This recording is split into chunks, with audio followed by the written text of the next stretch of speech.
네, 안녕하세요. 고정항 변호사입니다. 네, 이번 시간에는 혈중 알코올 농도가 면허 정지 수치 또는 취소 수치에 근접한 분들에 대해서 한번 말씀해 볼게요. 0.03 이상이면 정지 수치가 됩니다, 면허. 0.08 이상이면은 면허 취소 사유가 되잖아요. 그런데 정말로 0.03인 분도 있고 또는 0.03에서 굉장히 근소하신 부분도 있습니다. 그 다음에 0.08인 경우도 있고 0.0812 이런 식으로 또 근소하신 분이 있긴 있습니다. 이런 경우에 원칙적으로 따지자면은 그에 맞춰서 면허 정지 또는 면허 취소가 되는 것이 원칙입니다. 다만 예외적으로 이 사건에 있어서 0.03이거나 또 0.08이거나 그 부근에 있는 경우에는 어떤 것이 있냐면은 혈중 알코올 농도 상승기라는 것이 있습니다.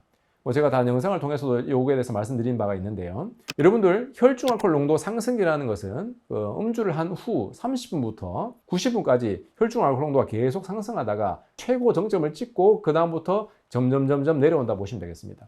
그러면 여러분들이 음주 후 한 30분에서 90분 사이에 운전을 했다고 칩시다. 여러분들이 음주운전을 하고 그 운전대를 놓았어요. 경찰관이 그 후에 와서 측정을 하게 되잖아요. 그러면 아무리 빨라도 최소한 2, 3분은 갑니다.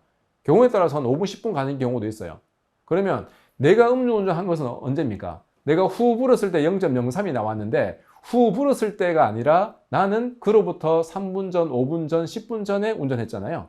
근데 그 0.03 또는 0.08이라는 수치는 상승한 후의 수치란 말입니다. 그러면 나는 내가 혈중 알코올 농도 수치 상승기에 있었고 그 다음에 운전대를 놓은 시간과 측정한 시간 사이에 시간이 1분, 2분, 3분, 5분, 10분 있었다. 그렇기 때문에 그 사이에 상승이 된 상태에서 측정된 것이 0.03 또는 0.08이다 라고 주장을 하게 되면은 내가 운전대를 잡았던 그 시간에는 0.03보다 낮다 말입니다.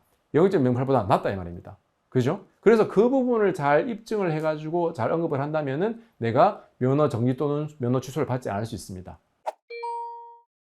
현실적으로 이런 경우가 많이 있습니다. 제가 이제 경찰을 단계에서 선임을 해서 이런 것들을 수사기관에 적극적으로 이제 어필을 해가지고요. 경찰에서 처음부터 검찰에 송치하지 않은 경우가 있습니다. 이 경우에는 한 맥주를 한 잔 마신 경우였는데 0.03이 딱 나왔거든요. 그래서 이제 주변 분들의 어떤 그런 그 당시에 있었던 그 사람들에 대한 확인서, 정확한 어떤 그런 술을 마신 시간과 측정사의 시간, 걸린 시간 5분 정도라고 해서 계산을 하게 되면은 0.27 정도 나오더라고요. 그래서 경찰에서 아예 검찰을 보내지 않았습니다.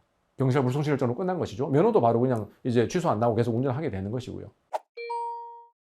그 다음에 어떤 사건들은 이런 경우도 있습니다. 경찰에서 통상적으로 원칙에 따라 가지고 혈중 알코올 농도 상승 주장을 하지 않고 검찰로 보내는 것이 원칙적인 지침입니다. 그래서 검찰로 가서 그러면 검사가 위드마크 공식이라 그러는데 계산해 보니까 0.03 또는 0.8보다 안 된다라고 해가지고 검사가 불기소 처분하는 경우도 있긴 있고요. 왜냐하면 음주운전 안 된다는 식으로. 또는 경우에 따라서는 이런 경우에는 어떤 경우가 있냐면 검사가 기소유예를 해주는 경우가 있습니다. 기소유예는 뭐냐면 한번 봐준다는 거예요. 이게 좀 수치상 이게 객관적으로 좀 약간 애매하긴 한데 그래서 술을 마신 거는 맞고 그렇지만은 여러 가지 사정으로 0.03 또는 0.08이 안 됐을 수도 있겠네. 그러니까 이번에는 내가 한번 선처해 줄게 검사가 기소유예를 해주는 경우가 있습니다. 기소유예를 받아버리면 그걸로 끝나요. 재판도 하지 않고 그 다음에 벌금도 받지 아니하고 면허 취소 정지도 바로 다 풀어줍니다. 그래서 현실적으로는 큰 타격이 없어요. 그래서 이제 기소유예만 해도 받아들이는 경우가 많이 있습니다. 그래서 이렇게 검찰에서 요 주장을 해가지고 기소유예를 받는 경우도 있고요. 그 다음에 검사도 그냥 원칙대로 해서 나 그건 모르겠고 통상적이기 때문에 0.03, 0.08에 따라 가지고 공소제기를 해요. 벌금을 매기든지 정시재판을 하든지. 그러면 이번에는 법원에서 판사님한테 판사님 이러이러한 사정을 해가지고 내가 혈중 알코올 농도 상승기 있었고 내가 운전대를 놓았을 때에는 0.03 또는 0.8보다 더 미쳤을 가능성이 높습니다. 라고 해가지고 무죄를 다툰 경우가 많이 있습니다. 그런 경우에 법원에서 여러 가지 사정을 봤을 때는 진짜 측정 당시 운전을 때를 했을 당시에는 혈중 알코올 농도 상승이 있었기 때문에 이제 혈중 알코올 농도가 정한 수치를 초과했을 것으로 의심이 된다라고 하게 되면은 법원에서 무죄가 나옵니다. 무죄. 법원에서 무죄가 나오면 이제 검사가 항소하는 경우도 있는데 항소하지 않으면 그래도 끝나는 거죠. 벌금 같은 것도 내지 아니하고 형사처벌도 받지 않고 또 면허 취소 정지도 다 풀립니다. 방금 제가 말씀드린 것은 0.03이나 0.008 근처에 있는 분들에 대한 것입니다.